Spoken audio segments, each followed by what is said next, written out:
कैसे हो सब लोग? बढ़िया हो? क्या पढ़ने वाले हो आज? यशस्वी। रोज यही पढ़ रहे हो ना? और यशस्वी के अंदर बीजगणित से रिलेटेड कुछ छोटे मोटे सवाल, ज्यादा बड़े नहीं, फिलहाल छोटे छोटे, ठीक है? बीजगणित के अंदर एक समीकरण है, समीकरण से रिलेटेड भी 2-3 सवाल बनते हैं, ठीक है? उसमें भी जोड़ घटाव गुणा भाग आता है, ज्यादातर चर अचर आते हैं, दोनों मिक्स होकर के आते हैं, गुणा भी करना है, भाग भी करना है, सभी प्रकार से, है ना? बहुत सारी चीजें आप लोगों ने कर रखी होगी और बहुत सारी चीजें आज हम लोग सीख लेंगे, ठीक है? जैसे एक समीकरण है अपने पास x² - 3x + 4 -4, है ना?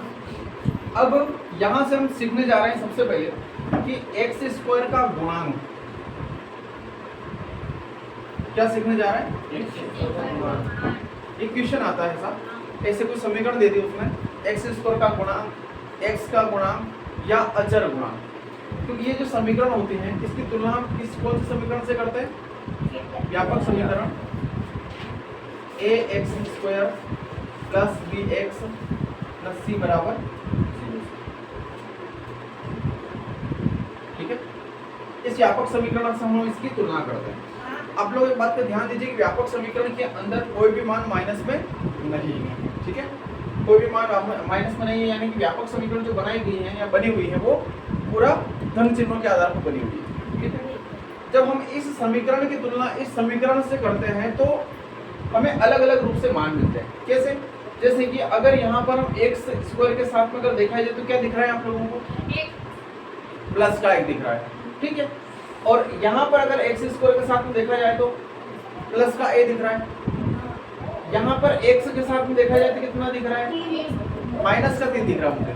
कितना दिख रहा है? क्यों? क्योंकि यहाँ पर x के साथ में कौन सा मान है? प्लस का b है, यानी कि जो व्यापक समीकरण दिया है वो प्लस में दिया है, काय में दिया है, ठीक है? तो यहाँ x के साथ जो भी कोई मान दिख रहा है वो क्या है? माइनस का 3, यानी कि जो भी कोई चिन्ह आएगा उस चिन्ह को अपने को साथ में बोलना है, क्लियर? यहाँ पर अगर अपन बात करें तो इसको बोलते हैं अचर गुणांक। अचर गुणांक से मतलब यहाँ पर x और यहाँ पर भी x, यानी x² और x ये चर है, क्या है? चर। इनको चर गुणांक का मान बोला जाता है। और यहाँ पर लास्ट में जो भी कोई मान आता है वो वास्तविक मान आता है, जिसको अचर गुणांक बोला जाता है। भले वो चर के रूप में आए लेकिन उसकी गिनती अचर गुणांक के रूप में होती है, ठीक है? तो यहाँ पर अगर अपन बात करें कि अचर गुणांक कौन है? -4 है। अब बात करते हैं इसको लिखित में कि x² का गुणांक कितना है? तो x² के साथ में जो भी कोई मान दिख रहा है वो x² का गुणांक। समझ में आया? इसको +1 भी बोल सकते हैं और 1 भी बोल सकते हैं, क्लियर? अगली स्थिति में x का गुणांक की अगर अपन बात करें तो x का गुणांक कितना दिख रहा है आपको? अचर गुणांक की अगर अपन बात करें तो -4। समझ में आ गया ना? गुणांक बहुत सरल मान है, जैसे हमने वो किया था ना एक बार प्रतिलोम वाला, तभी याद, सिर्फ कुछ नहीं करना था, माइनस लगाना था, है ना? हाँ, 5 का प्रतिलोम या ऐसा कुछ मान था उसका, -5, सिर्फ हमें ध्यान रखने वाली बात है। तो यहाँ पर भी क्या है? x² का गुणांक कितना है? 1। x का गुणांक कितना है? -3। अचर गुणांक कितना है? -4। समझ में आ गया ना? कठिनाई है? कोई कठिनाई, लेकिन ध्यान रखना है। इसी समीकरण का बोल रहा है कि बहुपद, है ना? देखिए, अगर कोई भी एक मान आया, है ना? जैसे कि मान लिया जाए ये x = 0 आ गया, इसमें कितने पद हैं? कितने पद दिख रहे हैं? एक पद। तो इसका मतलब कितना हुआ? एक पदी, ठीक है? अगर यहाँ पर x + 2 आ गया तो ये कितना हो गया? द्विपदीय, यानी कि 2 पद वाला। और 2 से ज्यादा पद अगर आ रहे हैं तो या तो त्रिपदीय या बहुपद। समझ में आ रहा है ना? वर्ग समीकरण, इसका वर्ग समीकरण क्यों बोलते हैं? इसको वर्ग समीकरण क्यों बोलते हैं? क्योंकि इसमें सबसे जो अधिकतम घात है वो क्या है? 2 है, और घात 2 को हम क्या बोलते हैं? वर्ग बोलते हैं। सिखाया था ना? वर्ग एंड वर्गमूल। पीछे नहीं छोड़ रहा हूँ, यहाँ पर भी तो नहीं छोड़ रहे पीछे।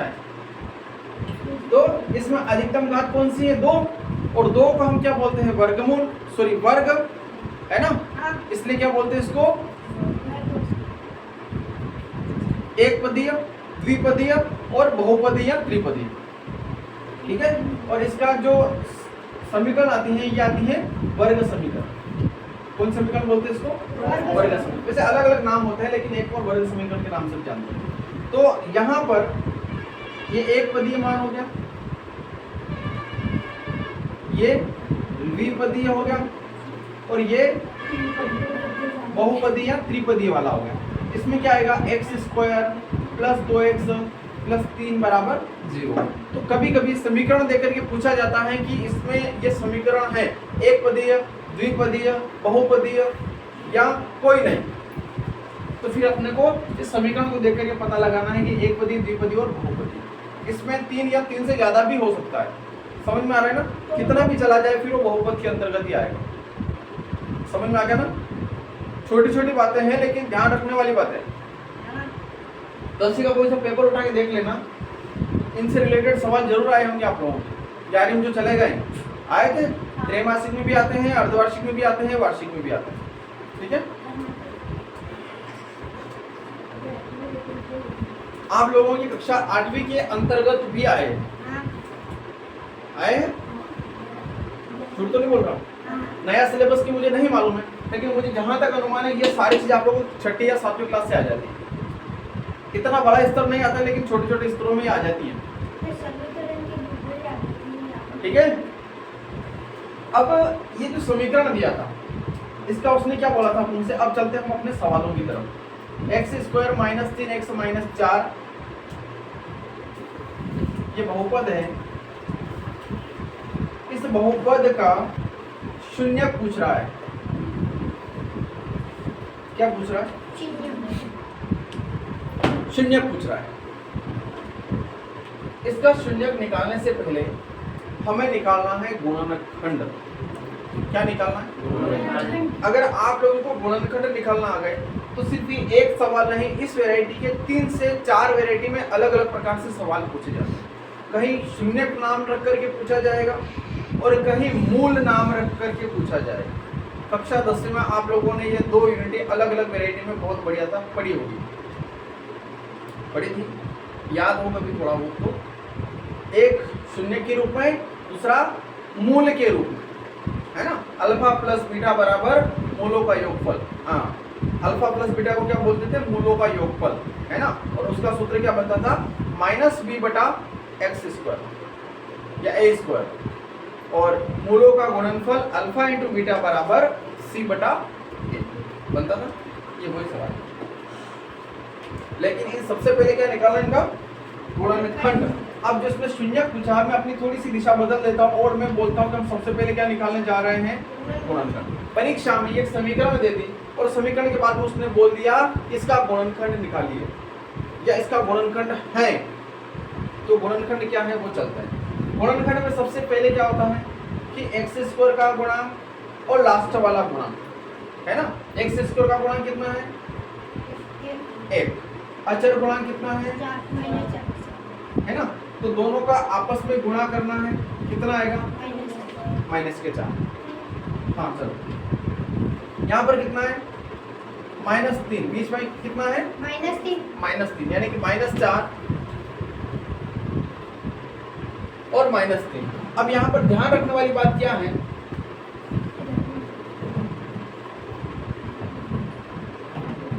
तो ऐसे मान को लेना है पूरी गणित में। गुणनखंड सिखा रहा हूं मैं आप लोगों को, बस इसके अलावा कुछ भी नहीं सिखा रहा हूं अभी। सारी बातें शून्य, मूल, बहुपद, वर्गमूल, वर्ग समीकरण सब साइड में। अभी क्या सिखाने जा रहा हूँ? गुणनखंड। सिर्फ गुणनखंड सिखा रहा हूं, ठीक है? पूरी गणित में 2 अंक ऐसे उठाना है, उन दोनों अंकों का गुणा करते हैं तो कितना आना चाहिए? 4। और जोड़ या घटाव करें तो कितना आना चाहिए? 3। समझ में आया? है ना? पूरी गणित में 2 मान ऐसे उठाना है जिनका गुणा करे तो 4 आना चाहिए, जोड़ या घटाव करे तो 3 आना चाहिए। बताइए कोई 2 मान।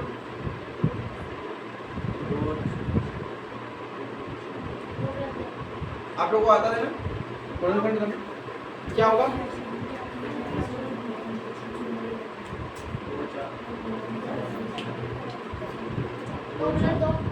2 + 2।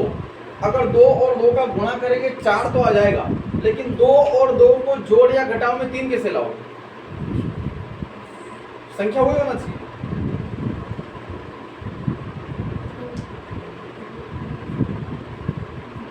बताइए, जितना भारी नहीं जितना आप लोग सोचते हो, बहुत सारा है। 1 प्लस 3 से 4 तो आ जाएगा, लेकिन 1 और 3 का गुणा करेंगे तो 4 कैसे आएगा? वेरी गुड, 1 गुणित 4। समझ में आ रहा है? 1 का गुणा 4 में करेंगे तो 4 एकम 4 भी आ जाएगा, और 4 में से हम 1 कम करेंगे यानी कि घटाएंगे तो 3 भी आ जाएगा। है ना? समझ में आया ना? यही चीज कठिन है। क्या चयन किया हमने? 2 अंकों का, 1 और 4। ठीक है, हमने अंकों का चयन तो कर लिया, लेकिन अब इसको सेट इसके हिसाब से करना है। जोड़ या घटाव में -3, गुणा में -4। तो आप लोग जानते हो कि जोड़ या घटाव में माइनस कब आता है? जब इन दोनों में किसी बड़े मान के सामने माइनस का चिन्ह होता है। ठीक है, तो हम -4 में से प्लस का 1 घटाएंगे या जोड़ेंगे, है ना? मैंने इस रूप में लिख दिया कि इसको आप घटाना भी बोल सकते हो और जोड़ना भी बोल सकते हो। तो कितना आ जाएगा? -3। और वापिस से मैं +1 को और -4 का अगर गुणा करूंगा तो कितना आ जाएगा? सेट हो गया मामला पूरा कंप्लीट? कोई दिक्कत? समझ में आया ना? आगे समझ में? नींद नहीं निकाली रात में? निकाल पूरा बिल्कुल सावधान की स्थिति में। ये पैर हटाओ, सावधान की स्थिति में बैठो ताकि चुस्ती नहीं आएगी। तो करके मेरे को नींद आने लग गई तो चलिए, अब हम क्या करते हैं, इन दोनों मान को इस समीकरण में रखने का प्रयास करें। और इस समीकरण में कैसे रखेंगे कि ये जो -3x है ना, इसी के हम टुकड़े करना चाह रहे हैं। अब टुकड़े किस रूप में करना है? अपने को इस रूप में करना है। कैसे? x² तो ऐसा कैसा, -3x के लिए हम लिखेंगे +x - 4x। कितना लिखेंगे? +x - 4x, है ना? +x कौन सा वाला? ये वाला, मतलब 1x, है ना? कौन सा वाला? प्लस का 1x, और -4x कौन सा वाला? ये वाला -4x। समझ में आया? आया ना? समझ में? चलिए, और -4 यथावत है ही सही, बराबर। पहले गुणनखंड अगर करना है तो गुणनखंड में 0 नहीं लगाना। ठीक है, यहाँ तक सबको समझ में आया? अब क्या करना है, इन दोनों में से एक मान कॉमन लेना है। यानी कि यूं समझे, हमारे पास 2 परिवार हैं। क्या है? 2 परिवार है ना? एक बहुत बड़ा परिवार है, इसके अंदर 2 घर हैं, यानी कि छोटे परिवार बन गए। अब इन दोनों घरों में जो जो मान समान है उसको अपने को एक साइड करना है ना? बोलता ना यार, 2 मोटरसाइकिल हो गए तो एक बेच देते हैं, सर्विसिंग नहीं होती है दोनों, चलावरण कोई नहीं है ना? यहाँ पर भी x है, यहाँ पर भी x है, तो कॉमन निकाल लें, जिसको क्या बोलते हैं? कॉमन निकालना। तो यहाँ से कितना बचेगा? x, यहाँ से कितना बचेगा? प्लस का 1। समझ में आया? चलिए, अब इस मान को एक बार और लिखना है अपने को। क्यों लिखना है? क्योंकि ये एक परिवार और बचा था ना, इसकी तुलना करना पड़ेगा इससे। तो कितना आ जाएगा? -4। कहने का मतलब एक और एक, यहाँ से हमने x कॉमन निकाला था और यहाँ से हमने -4 कॉमन निकाले। तो -4 का गुणा x में किया तो -4x, -4 का गुणा +1 में किया तो -4। समझ में आया? फिर वापस क्या करना है? x + 1 और x + 1 यहाँ से वापस से कॉमन लेना है। यहाँ से कितना बचा? x, यहाँ से कितना बचा? 4। ठीक है, ये हो गया हमारा गुणनखंड। यानी कि हमने इस समीकरण को 2 टुकड़ों में बांट दिया। गुणनखंड का मतलब क्या होता है? टुकड़े करना, खंडित करना, विभाजित करना अलग अलग टुकड़ों में, है ना? इस समीकरण को हमने 2 टुकड़ों में खंडित कर दिया। यहाँ तक समझ में आया? अब हम चलते हैं अपने प्रश्न के पास। प्रश्न ने हमसे बोला था कि शून्यक है। अब अगर इसने जैसे ही शून्यक बोला तो हम इसके बराबर में क्या लगा देंगे? शून्य। तो यहाँ पर भी क्या आएगा? यहाँ पर भी क्या आएगा? यहाँ पर भी क्या आएगा? शून्य। शून्य में बदलेंगे तभी तो शून्य आएगा। x + 1 बराबर 0 तथा x - 4 बराबर, ठीक है यहाँ तक? अब x बराबर इस +1 को हम शून्य की तरफ ले जाएंगे तो कितना आएगा? इस x में जो 4 है इसको इधर लाएंगे तो कितना हो जाएगा? ये इसके दो शून्यक भी हो गए और अगर मूल के रूप में पूछे तो ये दोनों मूल भी हो गए। समझ में आ गया? एक ही विधि से हमने 2 3 4 निशाने लगा दिए। गुणनखंड भी सीख गए, यहीं से हम गुणांक भी सीख गए, यहीं से हमने पदों के मान भी सीख लिया और यहीं से हमने गुणनखंड के साथ साथ में शून्य और मूल भी सीख लिया। अब ये जो किताब में जो प्रश्न बोला था, इस प्रश्न क्या बोल रहा था अपनों से? तो किताब वाले प्रश्न ने कुछ अलग बोला था। किताब वाले प्रश्न ने ये समीकरण लिख करके बोला था कि बहुपद x स्क्वायर, मैं वापस से लिख देता हूँ, कहाँ लिखूं? यहाँ पे बहुपद x square minus 3x minus 4 शून्यक हैं। ये लिख करके इसने 4 ऑप्शन दिए मेरे को। एक तो दिया प्लस का एक दिया -1, एक 2 और एक -2। अब आप मुझे बताइए, आपके सामने यहाँ पर 2 उत्तर आ रहे हैं। कितने उत्तर आ रहे हैं? 2। अब आप कंफ्यूज होने वाली बात आ गई ना कि हमने जब सीखा था वहां तो हमारे सामने 2 उत्तर थे, लेकिन यहाँ तो उसने एक ही पूछा है। तो अब इन दोनों में से जो -1 यहाँ पर मैच हो रहा है वो हमारा क्या रहेगा? उत्तर रहेगा, सही रहेगा। समझ में आया ना? कंफ्यूज तो नहीं हो गए? पक्का ना? -1 हमारे सामने, हमारे 4 से कोई लेना देना ही नहीं है। अगर वो शून्यक या मूल के रूप में पूछता आप लोगों से तो वो ऑप्शन किस प्रकार से देता? -1 4 2 3 5 6 1 0। फिर हम कौन सा सही करके आते हैं? ये वाला, क्योंकि हमारे पास दोनों कंडीशन सामने आ जाती। समझ में आया? कितनी सारी चीजें सीख रहा है आप लोग, दिमाग में रह रहा है कि नहीं रह रहा है? ऐसा नहीं है कि यार मैं एक सवाल सिखा रहा हूँ तो सिर्फ एक ही काम करके दे रहा हूँ, नहीं। हमें मुझे पता है, अच्छा समय नहीं बचा रहता, ठीक है? एक सवाल के अंदर अपने को एक से ज्यादा सारी चीजें सीखना है। समझ में आया था? सबको समझ में आया? पक्का ना? चलिए, अब इसी का उल्टा सवाल उसने मुझसे दे दिया है। कौन सा सवाल दे दिया? उल्टा। यहां पर करते हैं उसको इसी के साथ। प्रश्न लिखा उसने, यदि बहुपद के शून्यक 2 है ना, बहुपद के शून्यक 2 और -3 हो तो बहुपद क्या होगा? ठीक है। अब हमने जिस कंडीशन में यह सवाल ऊपर से नीचे की तरफ करके आए थे उसी रूप में यह सवाल नीचे से ऊपर की तरफ करके जाना। कैसे करना है आपको पता है? गुणनखंड निकलने के बाद हमने इसको शून्य में मान बदला था, तो हम क्या लेकर के आए थे? शून्य। उसने पहले हमें क्या दे दिया? क्या दे दिया? शून्यक दे दिया। तो शून्यक दे दिया तो हम क्या मान लेंगे इसको? x बराबर 2 और x बराबर 3। चिन्हों को बोलने की आदत डाल लो। x बराबर कितना आएगा? -3। इस 2 को हम उधर भेजेंगे तभी तो ये शून्य आएगा। x - 2 बराबर 0 और x + 3 बराबर 0। समझ में आया? हमने यहाँ पर आते आते क्या किया था? कॉमन निकाला था। कॉमन क्यों निकाला था? कि ये मान 1 था तो इसको हमने विभाजित करके अलग अलग किया था। यहाँ पर हम क्या करेंगे? इन दोनों का आपस में गुणा, है ना? जैसे यहाँ से हमने अलग किया था ये वाला मान, तो हम यहाँ तक पहुँच गए। कहाँ तक पहुँच गए? यहाँ तक। अब इस रूप में लेके आएंगे तो x - 2 x + 3 बराबर 0। इन दोनों का आपस में गुणा करेंगे, जिसको हम एक रूप में और बोलते हैं कि गुणनफल।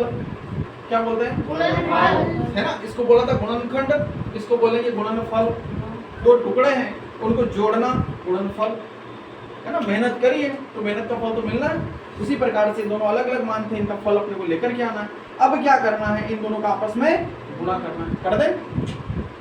x का गुणा x में, x का गुणा 3 में 3x, -2 का गुणा x में माइनस का 2x, -2 का गुणा 3 में तो माइनस का 6 बराबर 0 या 0। ठीक है। चलिए x² ऐसा कैसा? 3x में से 2x गया, जाएगा ना, क्योंकि ये संख्या प्लस की ये संख्या माइनस की, तो एक मान घटेगा। कितना आएगा? प्लस का x आएगा बराबर कितना? ठीक है। अब हमारे पास जो ऑप्शन आ रहे हैं वो कौन से आ रहे हैं? 4 ऑप्शन उसने दिए थे, उसमें से एक ऑप्शन हमारा ये भी है और यही हमारे क्या आ गए? अब समझ में आया? हम इस मान का गुणनफल भी लेकर के आ गए है ना। और किताब वाले ने जो पूछा था हमने उसका जवाब भी दे दिया, ठीक है ना। एक सवाल और आया सामने, 8x, यहाँ करता हूँ, 8x बराबर 35 की घात 2 माइनस 27 की घात 2 हो, है ना। तो x का मान अपने को ज्ञात करना है। कर सकते हैं आप आसानी से? कितने लोग कर सकते हैं इस सवाल को? कितने लोग करने की हिम्मत रखते हैं? कोई नहीं। क्या है इस सवाल में इतना जो आप लोग डर रहे हो? कुछ है इसमें? कुछ भी नहीं है, इतना सरल सवाल है। कैसे भैया? 8 और x है तो हमारा एक लक्ष्य बनता है कि इस 8 को हटाना। x को अकेला छोड़ेंगे तभी तो x का मान निकलेगा, लेकिन अभी नहीं हटा सकते इसको, अभी रखना पड़ेगा। 35 की घात कितना दिया है? 2। तो हमारा फर्ज बनता है ना पहले घात को हल कर ले। तो 35 गुणित 35 कितना होता है? निकालो। 35 दूना 70 होता है। 35 और 35 70 होता है। मैंने 35 गुणित 35 बोला है। निकालो, यहाँ 35 गुणित 35 निकालो, यहाँ 27 गुणित 27 निकालो। 1 मिनट में फटाफट सवाल निकाल के बताओ। गलत तो निकालना ही मत, गलती से। 115 सर, 115।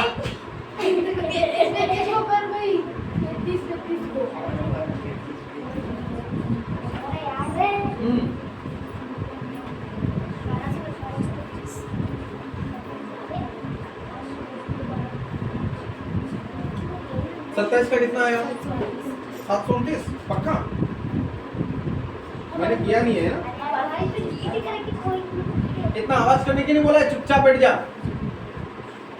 चलिए यहाँ ध्यान दीजिए, 1225 माइनस 729 सभी लोगों के आ रहे हैं कि नहीं आ रहे हैं? गुणा आता है? कर लिया, इसलिए हम लोगों को नहीं करना है। चलो अच्छी बात है। 8x बराबर 1225 में से 729 जाएगा तो 15। देखिए इधर देखिए आप लोग, 15 है ना। 15 में से 9 गया 6। यहाँ पर कितना है? 11 है ना। 11 में से 2 गया, यहाँ पर कितने? 11। 11 में से 7 गया 4। फिर x बराबर 4 9 6 बटा 8। क्या 8 का भाग चला जाएगा इसमें? चला जाएगा। 8 6 48, 1 बचा 16 हो गए। 8 दूनी 16। तो हम x का मान कितना लेकर के आ गए? 62 लेके आ गए। क्या सवाल सरल है कि कठिन है? फिर आप लोग तो करने से पहले डर रहे हो, हिम्मत ही नहीं रख रहे हो कि करें कि नहीं करें। क्यों भाई बताइए। चलिए उतारिए इस सवाल को, है ना। बोर्ड खाली करके फिर आगे चलेंगे। चलिए अब अगला सवाल आया है भाग देने से रिलेटेड, है ना। क्या बता रहा है? 2x square plus 5x plus 3 में भाग लगाना है 2x प्लस 3 से, और बताना है क्या उसको? शेषफल। क्या बताना है? शेषफल। तो शेषफल कहाँ निकलता है? यहाँ पर लास्ट में। इधर ध्यान दीजिए, कितने लोगों को ये भाग करना आता है? पहले तो मुझे बताइए। भाग तो सबको आता है, लेकिन चरों वाले भाग आप लोगों को नहीं आता है। कठिन नहीं है अगर आप लोगों का बेसिक बढ़िया है। जैसे मैंने जोड़ घटा गुणा भाग चिन्हों का गुणा करना सिखाया था, अगर वो आप लोगों को याद है तो ये सवाल बहुत आसानी से। थोड़ा सा तरीका अलग है, जो हम वो अंकों का भाग करते हैं ना, उससे इसका तरीका थोड़ा सा अलग है। उसका हम डायरेक्ट भाग लगा देते हैं, यहाँ जितना है उतना लेके आना है। अब इसमें क्या करना है? यहाँ पर कितना है? उससे पहले एक बात और बता देता हूँ। अगर जैसे ये समीकरण आगे पीछे रूप में लिखी हुई है, जैसे कि 2x square plus 3 plus 5x इस रूप में अगर लिखी है, तो पहले इसको घातांकों के आधार पर सेट करना है। क्या करना है? मतलब सबसे बड़ी घात पहले, फिर छोटी घात, फिर छोटी घात, ऐसे करके। समझ में आ गया ना? पहला पॉइंट तो इस बात का विशेषकर ध्यान रखना, ठीक है। अब दूसरी बात क्या है? यहाँ पर भी वही देखना है, अगर यहाँ पर भी घात आगे पीछे हो तो घातों का सीरियल क्रम जमाना है। जमा दिया? इसमें तो जमा हुआ था, कुछ करने की आवश्यकता ही नहीं है। अब देखिए यहाँ पर कितना है? 2x स्क्वायर, और यहाँ पर कितना है 2x प्लस 3। 2x, सिर्फ 2x प्लस 3 तो है सही, लेकिन प्रथम मान को अपने को देखना है। अब इस मान में ऐसी संख्या का गुणा करना है, चाहे वो चर हो या अचर, कि 2x का स्क्वायर आ जाए। इतना थोड़ा एक्स्ट्रा दिमाग अपने को लेना पड़ेगा। हमें क्या करना है, यहाँ पर 2x स्क्वायर लेकर के आना है, ठीक है। कैसे लेके आना है, इस पूरे पद में गुणा करना है। तो 2x में हम ऐसी कौन सी संख्या का गुणा करें कि 2x का स्क्वायर आ जाए। x का गुणा करेंगे, है ना। जैसे कि 2x इंटू एक्स का गुणा करेंगे हम। किसका गुणा कर रहे हैं, x का। तो x इंटू एक्स, आधार समान होने पर घातें क्या होती हैं, x की घात कितनी हो जाएगी, जो चाहिए था वो आ गया, पक्का। इस x का गुणा यहाँ पे करना है, तो कितना आएगा 2x का स्क्वायर और x इंटू 3 कितना हो जाएगा, कितना हो जाएगा 3x। समझ में आया ना। कहने का मतलब कैसे भी करके अपने को एक प्रथम मान का मिलान करना है, तभी जाकर के धीरे धीरे संख्या छोटी होगी, नहीं तो छोटी नहीं होगी। छोटी करने के लिए हमें समान मान करना पड़ेगा, और समान मान होने के बाद वो मान घट जाएगा। कैसे घटेगा, यहाँ पर देखिए आप लोग, एक कड़ी लिखता हूं मैं यहाँ पर। अगर ऊपर और नीचे प्लस प्लस होता है तो उसके बाद कितना आता है, माइनस। और अगर माइनस माइनस होता है तो कितना आता है, और माइनस प्लस होता है तो कौन, माइनस। और प्लस माइनस होता है तो प्लस। समझ में आया। इसको ध्यान में रखते हुए प्लस प्लस कितना आएगा, प्लस प्लस कितना आएगा, तो 2x स्क्वायर से 2x स्क्वायर घट जाएगा, तो कितना बचेगा, 0 बचेगा। यहाँ पर प्लस का 5x है, यहाँ पर माइनस का 3x है। प्लस का 5x है और माइनस का चिन्ह बदलने के बाद मैंने क्या किया, यहाँ पर आकर के चिन्हों को बदल दिया है। चिन्ह बदलेंगे तभी तो घटेगा, चिन्ह बदलेंगे तभी तो घटेगा मान, है ना। तो ऊपर का जो 5x था वो प्लस का रहेगा, लेकिन चिन्ह बदलने के बाद नीचे का जो मान रहेगा वो कई में आ जाएगा, माइनस में। तो 5x में से 3x गया तो कितना बचेगा, 2x। चिन्ह कौन सा आएगा, प्लस का आएगा, माइनस का आएगा, कैसे आएगा, माइनस का, प्लस का आएगा ना। 5x तो प्लस का है। बड़ी संख्या कौन सी, नियम वही चलेगा गणित वाला। हर जगह अलग अलग नियम काम नहीं करते हैं, सभी में एक समान नियम है, बस ये लिखने के तरीके अलग अलग हो जाते हैं। तो प्लस का 2x ऊपर से कितना होता रहा, प्लस का 3। अब इस 2x प्लस 3 में हम किसका गुणा करें कि 2x प्लस 3 आ जाए। 2x प्लस 3 में किसका गुणा करें कि 2x प्लस 3 आ जाए, एक का प्लस एक का गुणा करेंगे, है ना, क्योंकि हमें हल तो करना पड़ेगा। बहुत सारे लोगों के दिमाग में आ रहा है ये तो समान संख्या हम 0 से गुणा कर दें, तो अगर आप 0 से गुणा करोगे तो सारा मान 0 हो जाएगा ना। इसलिए कई का गुणा करना है, तो प्लस 1 का गुणा 2x प्लस 3 में करेंगे तो कितना आएगा, 2x प्लस 3। ठीक है, चिन्ह बदलेंगे, plus plus minus, plus plus minus, पूरा मान घट जाएगा और शेषफल कितना बच जाएगा, 0। यही चाहिए था हमें, यही चाहिए था। कितने लोगों को ये सवाल समझ में आया, लगभग सभी को समझ में आ गया। अब ये बात आपको समझ में आ गई, ये सवाल भी समझ में आ गया, लेकिन सवाल समझ में आने के बाद अगर इस वैरायटी के सवाल अगर आप लोग 10, 15, 20, 25 भी अगर घर पे जाके करते हैं तो फिर कभी सवाल भूल नहीं पाते हैं, है ना। ऐसे नहीं, सारे सवाल एक बात बता रहा हूँ मैं, सारे सवालों की किसी भी विधि को मैंने यहाँ पर आप लोगों को समझाया, मैंने एक विधि आप लोगों को समझा दी, ठीक है। एक विधि को समझाने के बाद में मेरा टॉपिक खत्म हो गया। अगर मुझे साल भर पढ़ाना हो ना तो फिर मैं इसको दूसरे तीसरे दिन रोजाना करने लग जाऊँ, ठीक है। लेकिन मुझे समय कितना मिल रहा है, गिने चुने दिन मिल रहा है ना। यानी कि लगभग 1.5 महीना था, 1.5 महीने में 45 दिन थे और लगभग 35 से 40 टॉपिक मेरे सामने थे गणित के, है ना। मतलब एक दिन के लिए एक टॉपिक है कि नहीं। तो फिर इसका अगर आप घर जाके रिवीजन करते हैं, प्रैक्टिस करते हैं, इसलिए तो मैंने बोला था कि तुम्हारे यहाँ की कॉफी अलग बना लेना, ताकि तुम जब दोबारा उसको देखो तो तुम्हें सारी पुरानी चीजें याद आ जाए। और अभी तो मैं ज्यादा गहरे में जा ही नहीं रहा हूँ, बिल्कुल सामान्य अध्ययन करवा रहा हूँ, बिल्कुल सामान्य छोटा छोटा अध्ययन, ठीक है। तो ये सवाल समझ में आया। आप लोग अपनी किताबों में गूगल पे वो अपने स्पेशल जो किताब मिली इसमें भी कहीं से भी तुम्हें सवाल मिल जाएगा, उसको हल करने की आदत डालो, ठीक है।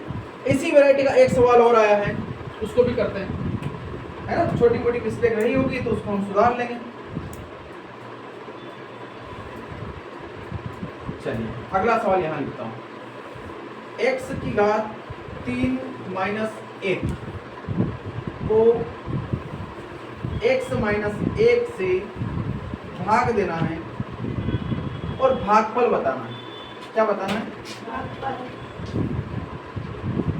भागफल बताना। समझ में आया? कैसे करेंगे? x की घात 3 माइनस 1 में x की घात माइनस 1 से भाग देना है और भागफल बताना है।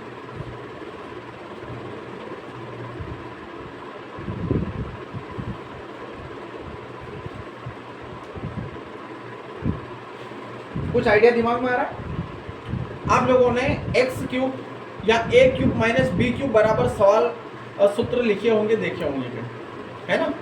एक तो ये डायरेक्ट भी हो सकता है जैसा हम ऐसे कर रहे हैं वैसे, लेकिन जो उसने उत्तर दिया है उस उत्तर के हिसाब से थोड़ा कठिन जा रहा है, उसने उत्तर बहुत बड़ा दे दिया है। हम इस सवाल को थोड़ा हल करेंगे, यानी कि x की घात 3 वाला जो मान है इसको थोड़ा सरल करेंगे, फिर x की घात 1 से x माइनस 1 से भाग लगाएंगे। तो एक सूत्र सवाल था, कौन सा वाला सवाल? सवाल है सूत्र।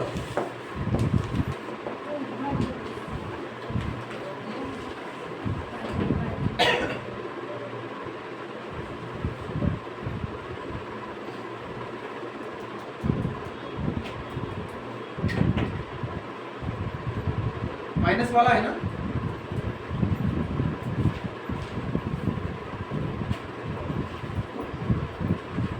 पहले सूत्र को समझ लेते हैं।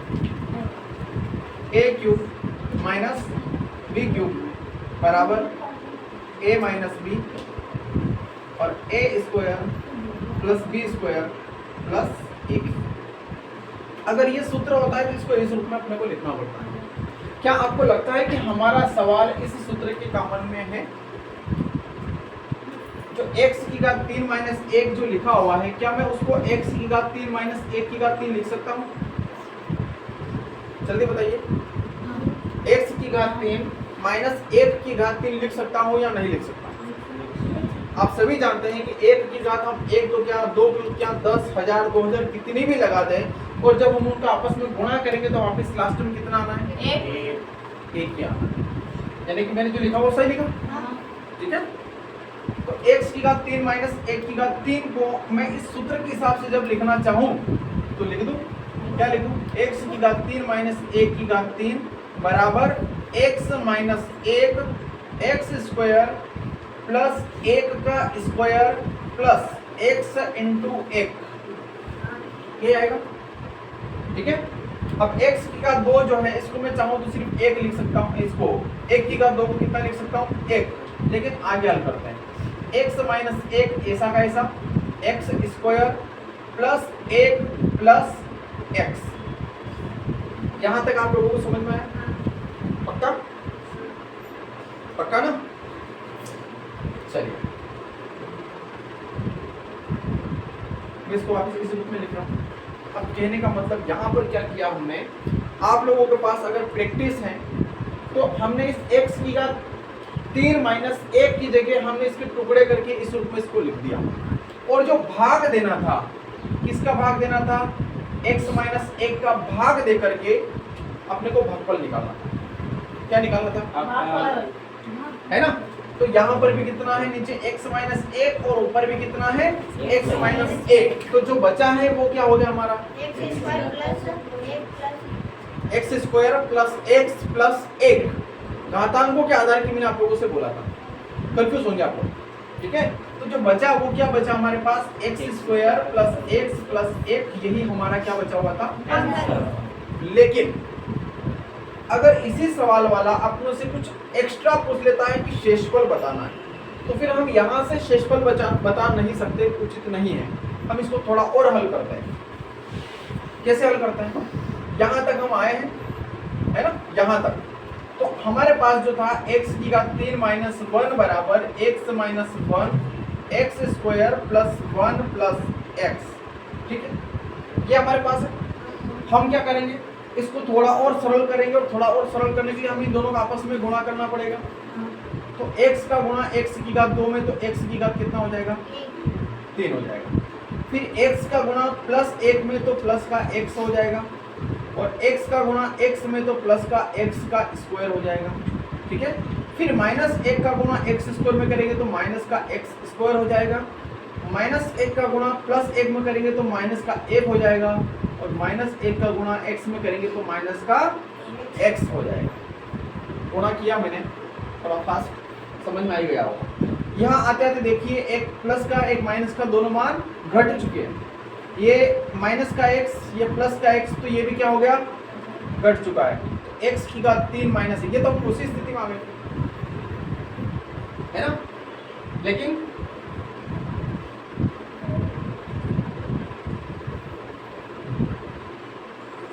हम क्या जानना चाह रहे थे यहाँ से, शेषफल। शेषफल के लिए हमने इसको उठाया था ना, लगा दो भाग किसका, x माइनस 1 का, है ना। क्या लेके आना है हमें, x की घात 3 लेके आना है, x क्यूब लेके आना, तो हमें किसका गुणा करना है, x स्क्वायर का। कहाँ पर, यहाँ पर, तो x की घात 3 हो जाएगा, और माइनस का x का स्क्वायर हो जाएगा, ठीक है। अब यहाँ पर देखिए, यहाँ पर ऊपर प्लस का 1 है जिसमें चर नहीं है, और नीचे वाले में क्या है, चर है ना। अगर हम चिन्ह बदलते हैं, क्या करते हैं हम, चिन्ह बदलते हैं, तो ये जो x स्क्वायर जो लिखा मैंने माइनस का x स्क्वायर, इस माइनस 1 के नीचे न लिख करके मुझे इसको साइड में लिखना पड़ेगा। क्या लिखना पड़ेगा, साइड में लिखना पड़ेगा। और माइनस 1 के नीचे अगर कुछ भी नहीं है, आप चाहो तो 0 यहाँ पर मान सकते हो, चाहे प्लस का 0 बनेगा, है ना। अब इस x माइनस एक्स स्क्वायर में अगर ऊपर कुछ भी नहीं है तो इसको यथावत रहने दो, ठीक। अगर चिन्ह बदलेंगे तो plus minus plus, minus plus minus, और प्लस प्लस माइनस, तो ये तो घट जाएगा, ठीक है। यहाँ पर माइनस का 1 ऐसा कैसा नीचे आ जाएगा, है ना। माइनस 1 में से 0 गया तो कितना बचेगा, माइनस का 1, और यहाँ पर जो x स्क्वायर था ये कई का बन चुका है, तो यहाँ पर कितना आ जाएगा, -1 प्लस का x स्क्वायर, तो फिर ये इसका शेषफल आ जाएगा। तो क्या आ जाएगा, शेषफल। और अगर भागफल की बात करें तो भागफल में तो यही तक तरीका हमारे लिए ठीक है कि x माइनस 1 से x माइनस 1 विभाजित हो गया, तो ये हमारे लिए बचा, ये हमारा ही क्या है, ठीक है। बड़े को समझ में आ रहा है। इस वैरायटी से सवाल हल होंगे आसानी से, लेकिन इसके लिए भी टारगेट बनाया हुआ है कि इसके लिए आपको 1 मिनट में सवाल को हल करना है, ठीक है। एक सवाल और बहुत सरल, कहाँ करें, सबसे ऊपर सवाल है 5x minus 4 x square plus 3 का मान ज्ञात करना है जब दिया हो x बराबर 2। कितने लोग इस सवाल को कर सकते हैं, 5x माइनस 4x की घात 2, है ना, प्लस 3 बराबर 3 समीकरण दिया है और x बराबर 2 दिया है, तो इसमें क्या ज्ञात करना अपने को, x का मान ज्ञात करना।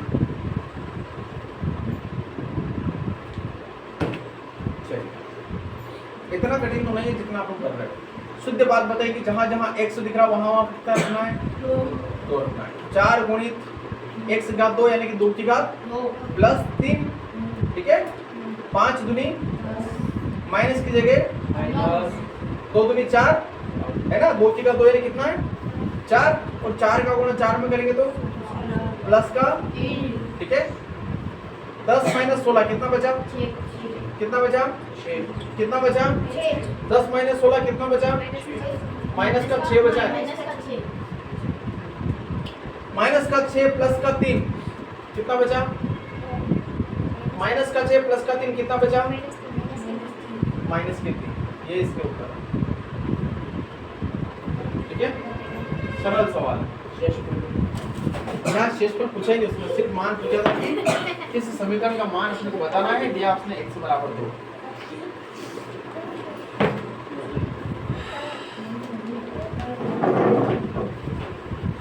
एक घात वाले बहुपद को क्या कहते हैं? एक घात वाले बहुपद को यानी कि बिना घात वाले बहुपद को क्या बोलते हैं? रेखिक बहुपद लिखा हुआ है और आता भी है ना? क्या बोलते हैं? रेखिक बहुपद।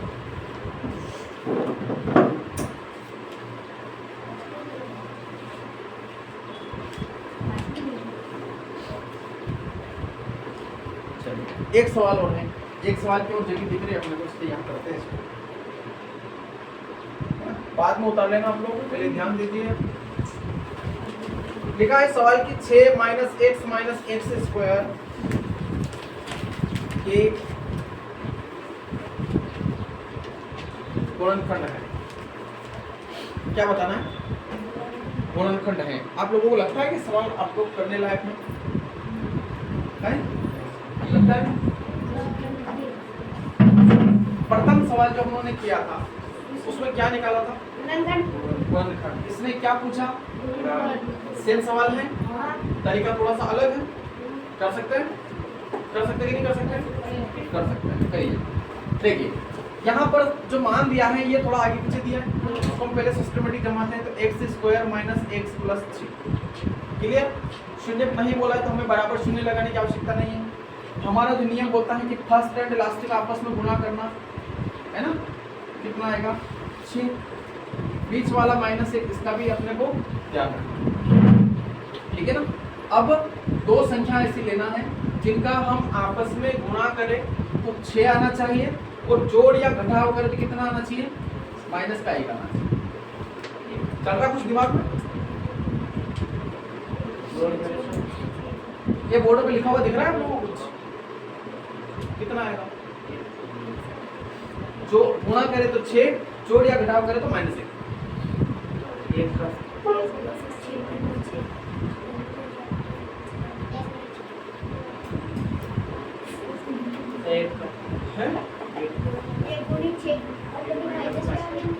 एक गुणित 6, तो 6 कम 6 तो आ जाएगा, लेकिन जोड़ और घटाव करेंगे तो 1 कहाँ से लेके आओगे?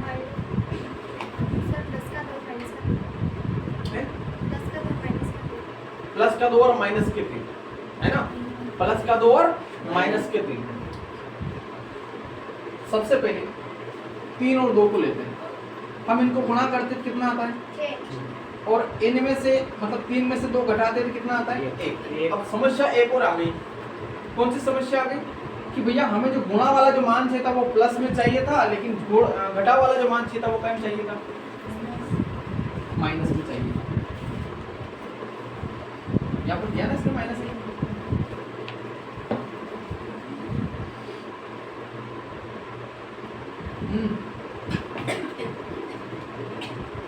हो जाएगा? मुझे भी डर लग रहा है इस सवाल से यार।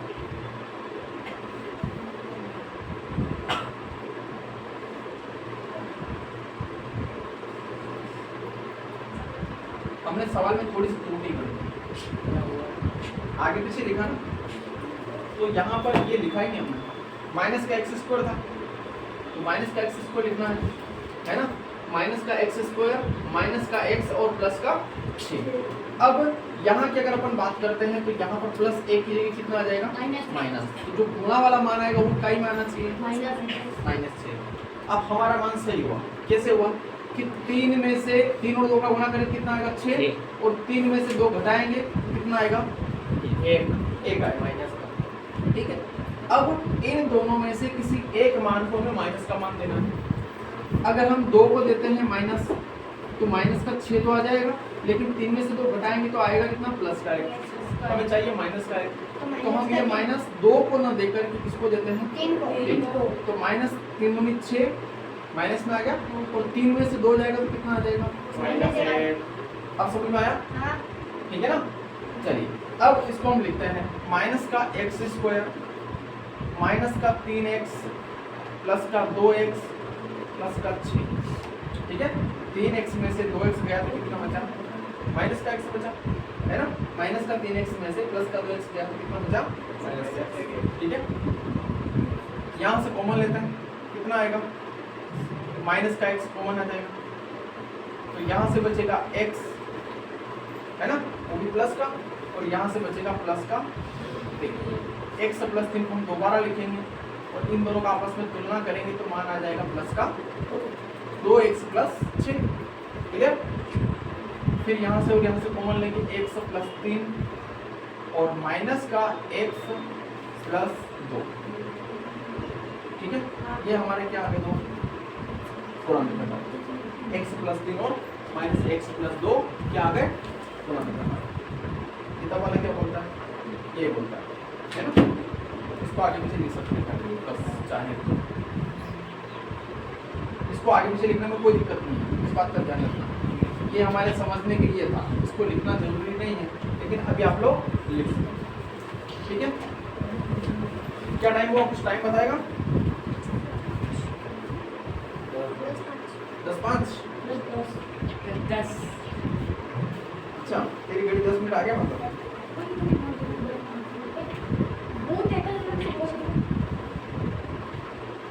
चलिए, आप लोग सवाल उतारिए आराम से। ठीक है, गणित की क्लास का ये एंड करते हैं।